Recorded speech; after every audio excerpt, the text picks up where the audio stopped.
friends. We're continuing on in our series about starting over. And if you guys were with us last week, Elliot was sharing about sin. And I really love this illustration that he gave of how sin is kind of like these cracks in our foundation. You know, that so often we try to deal with it on a surface level, but really it goes a lot deeper than that. And I think that as we look around, we see all these cracks in our lives, in our relationships, in our world. We see that things are not as they should be. We know that God created this good world. He created us for goodness, but so often we choose to do things our own way. We choose to seek out our own glory rather than God's, and we create these cracks. And we see that all throughout the biblical narrative. And very early on in this story, we see that God looks and he sees that people are just living for themselves. And so he has this plan to restore creation to how he originally intended it to be. And so he starts something new with Abraham and his family. And for me, growing up in the church, you know, I've heard so many stories about Abraham. And when I was a kid in Sunday school, I sang the Father Abraham song. I don't know how many of you guys know that song, but it says, Father Abraham had many sons, and many sons have Father Abraham, and I am one of them, and so are you, so let's all praise the Lord. And I remember singing that, and I didn't think too much about the words. I was really more focused on the motions, because you like move your arms and your hands and nod your head and turn around and all this. And so to me, it kind of felt just more like a silly song that was fun to sing and do the motions. But I don't remember ever really being taught about what that meant. What does it mean that Abraham's our father, that we are his children? Because really the story of Abraham felt pretty disconnected for me, right? He's this character in the Old Testament. He's the father of the Jewish nation. God created this covenant with him. But for me, as a non-Jewish Christian, living under this new covenant, it wasn't really clear what the connection was there for me. So Paul actually addresses this in Romans 4. In his letter to the Roman church that is comprised of both Jewish Christians and Gentile Christians, he talks about this. And it seems that there's some kind of debate going on within the Roman church where the Jewish Christians believe that they are part of Abraham's family and they are in good standing with God because of their lineage, because they follow the law, because they are circumcised. And they think that the Gentile Christians need to do the same.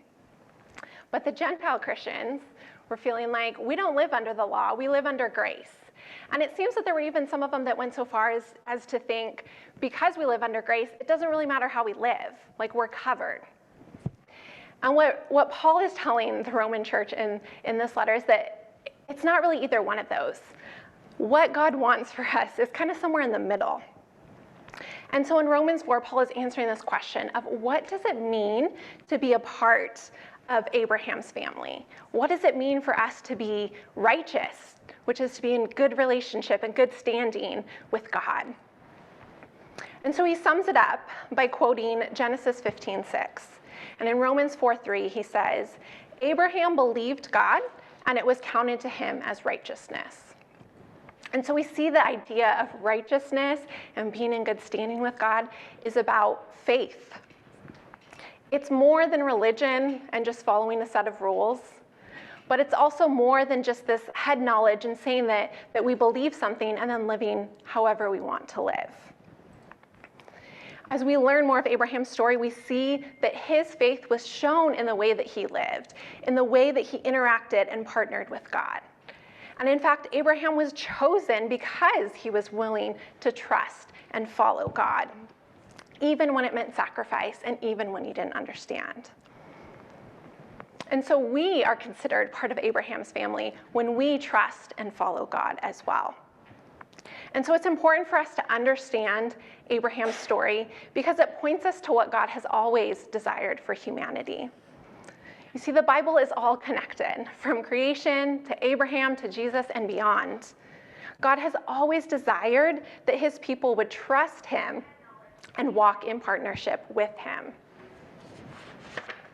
And so we're going to look at Abraham's story. And he's introduced to us at the end of Genesis 11. And this comes right after the story of the Tower of Babel, where people have tried to create this tower because they want to make a great name for themselves. And God calls Abraham to live in contrast to that. And the story of Abraham goes throughout many chapters, but we're just going to kind of look at the bookends of his story, which are these two main events that are examples of his great faith. But then we'll go back and we'll kind of fill in some of the details of what happens between these great moments. So we're going to start in Genesis 12, verses 1 through 4. Now the Lord said to Abram, "Go from your country and your kindred and your father's house to the land that I will show you. And I will make of you a great nation, and I will bless you and make your name great, so that you will be a blessing. I will bless those who bless you, and him who dishonors you I will curse. And in you all the families of the earth shall be blessed." So Abram went as the Lord had told him, and Lot went with him. Abram was 75 years old when he departed from Haran. So I want to point out a few things that are significant about God's call to Abraham. First is that God calls Abram to sacrifice. He calls him to leave behind his family and his land and everything that he knows. And God tells him to go to this unknown land. God doesn't even tell him where he's going. He just says, leave everything you know, come and follow me, and I'll show you what's next. And in addition to this, if we understand the cultural context that Abram was living in, we see that there's this added weight to it. That he lived in a patriarchal society where it was just custom that you live as part of your father's household until your father dies. And part of your purpose and mission in life is to support your father's legacy, to help make a great name for your father. And so for Abram, in leaving that behind, it was not just that he was leaving everything that he knew, but he was also breaking tradition. He was breaking this cultural norm. And so that was a big sacrifice for Abram. We also see that God calls Abram to trust when he doesn't understand. So God says that he's going to make Abram into this great nation. But at this point, Abram is 75 years old. His wife Sarai is 65 years old, and they have no children. Sarai is barren. And so he doesn't understand how God is going to fulfill this promise that he's given. He doesn't know how God's going to make him into a great nation. He doesn't understand. But we see that God, along with calling him to sacrifice and calling him to just step out in faith, that God says that he is going to bless Abraham. And this idea of blessing is God's favor and goodness, that God's presence is going to be with him, and that God desires his flourishing.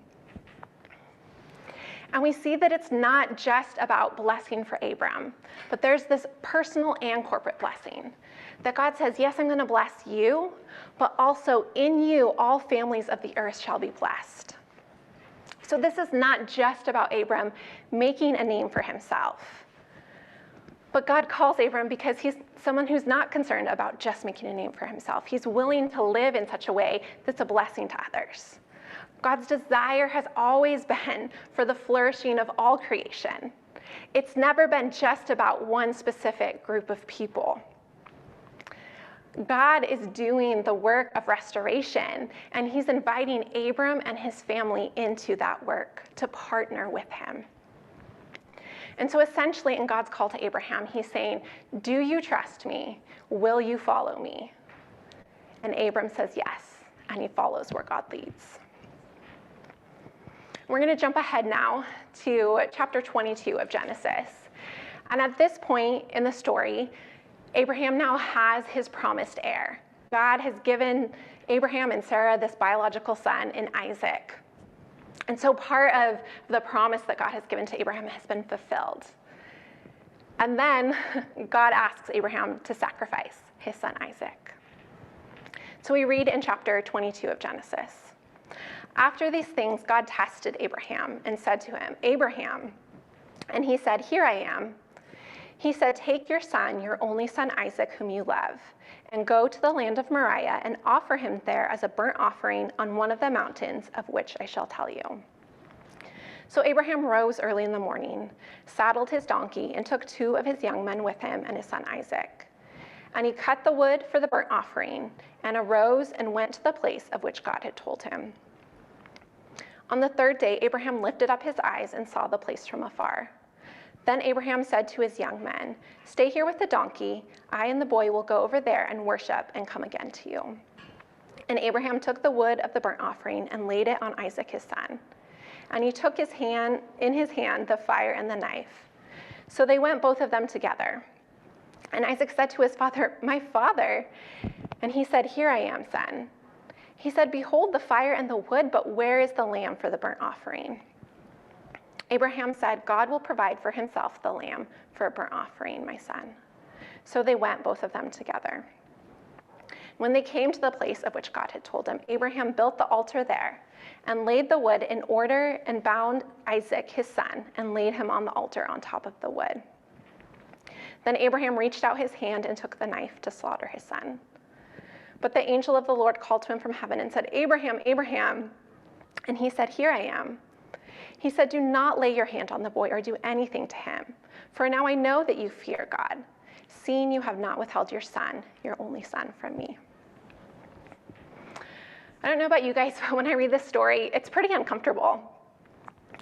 I think that so often we're kind of taught that as we read the Bible, that we just kind of have to brush over the uncomfortable stuff and just kind of accept it. But I think that God actually wants us to sit in the tension and the discomfort a little bit, and he wants to show us something in that. And so when I read this story, there's a couple questions that come to mind. First of all, why did God call Abraham to sacrifice his son?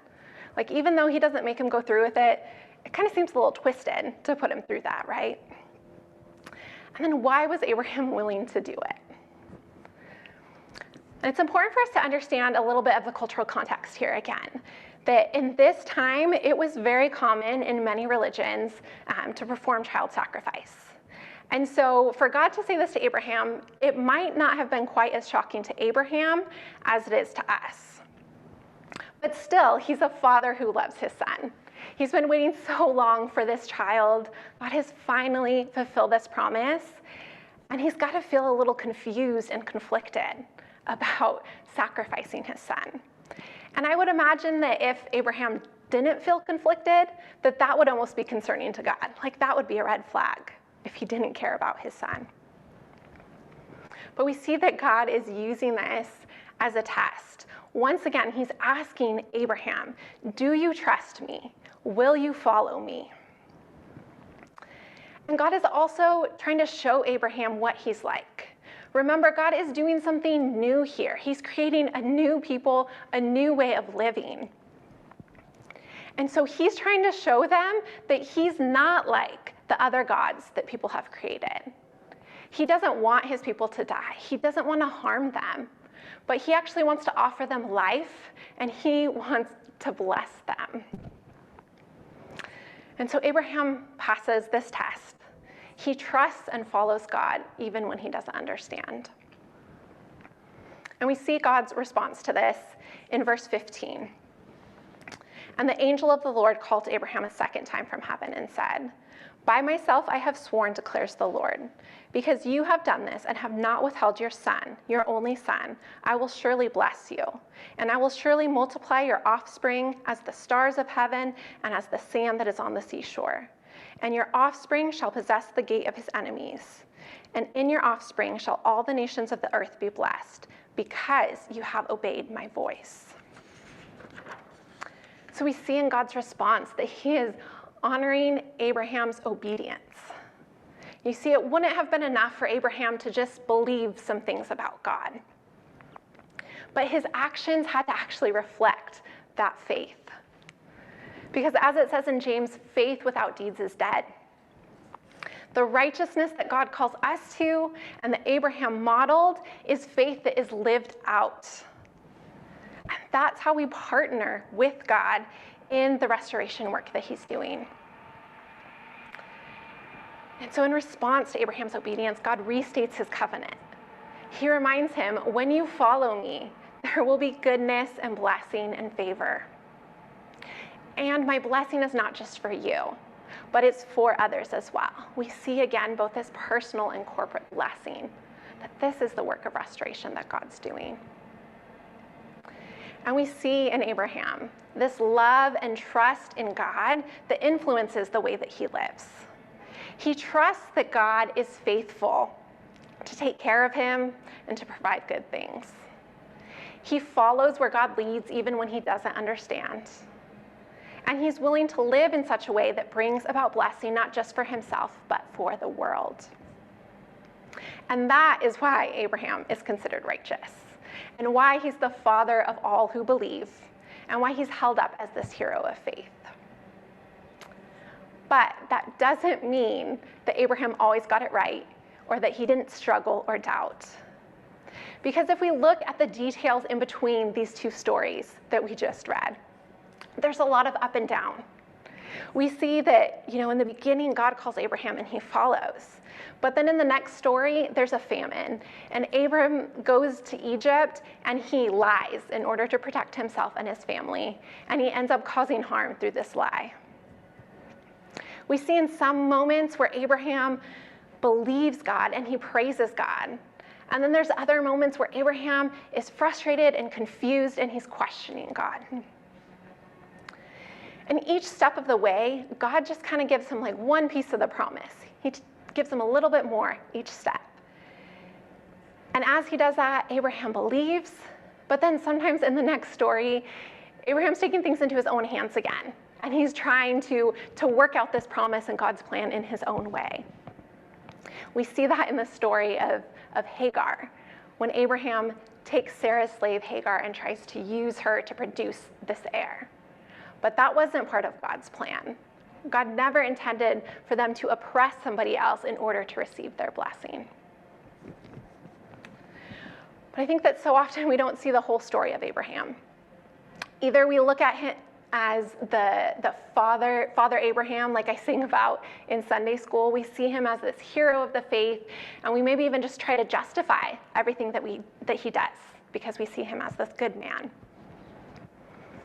Or we might look at those stories like the story of Hagar and see how he and Sarah used and abused their slave and feel just really disillusioned.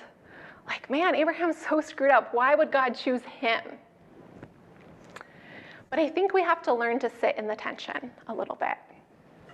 And I'm reminded of a conversation a couple months back. I was in a breakout room during one of our Zoom services with Laura Lee. And for some reason, we were talking about Abraham. And I remember that I was saying something about kind of like Abraham's missteps and like talking about even that story of Hagar and saying, man, sometimes Abraham wasn't faithful. Like he made some bad choices. He got it wrong. And I remember Laura's response to that was so gracious. And she said, sometimes I feel some empathy for Abraham because I see that he's trying to follow God. He's trying to take care of his family, trying to be faithful, but he just gets it wrong sometimes. And that humanized Abraham for me a little bit. Because isn't that my story too? That I'm trying my best to follow God. I'm trying to love him, to love others, trying to do what's right. And yet I get it wrong sometimes. And I cause harm through my words and my actions. But thankfully, as we see in the story of Abraham, I'm not defined by the ways that I get it wrong. We see that Abraham, despite his failures, is defined by his faith. And his faith grew and evolved in relationship. So even in the doubting and the wrestling and the bad choices, he remained in relationship with God. And he brought his questions and his frustrations to God. When he recognized that he had done wrong, he repented. He learned from it. And throughout this, he learned to trust God more. He learned more about who God was and what God wanted for him. He learned to do what's right and to seek God's glory rather than his own. And it was in the midst of the learning and the growing that his faith was counted as righteousness. And this is where we find ourselves in Abraham's story. It's not just a story of one man or one nation, but it's the story of humanity. And it's the story of the restoration that God wants to do within each one of us and through each one of us. God is inviting us into his restoration. He's inviting us to partner with him to bring restoration to the whole world. But he asks us, do you trust me? Will you follow me even when you don't understand? Will you live in a way that brings blessing not just to you, but to the world? And those are the questions that we all have to answer. And it's not just a one-time decision, but we have to be willing to take a look at our lives over and over again and ask ourselves those questions.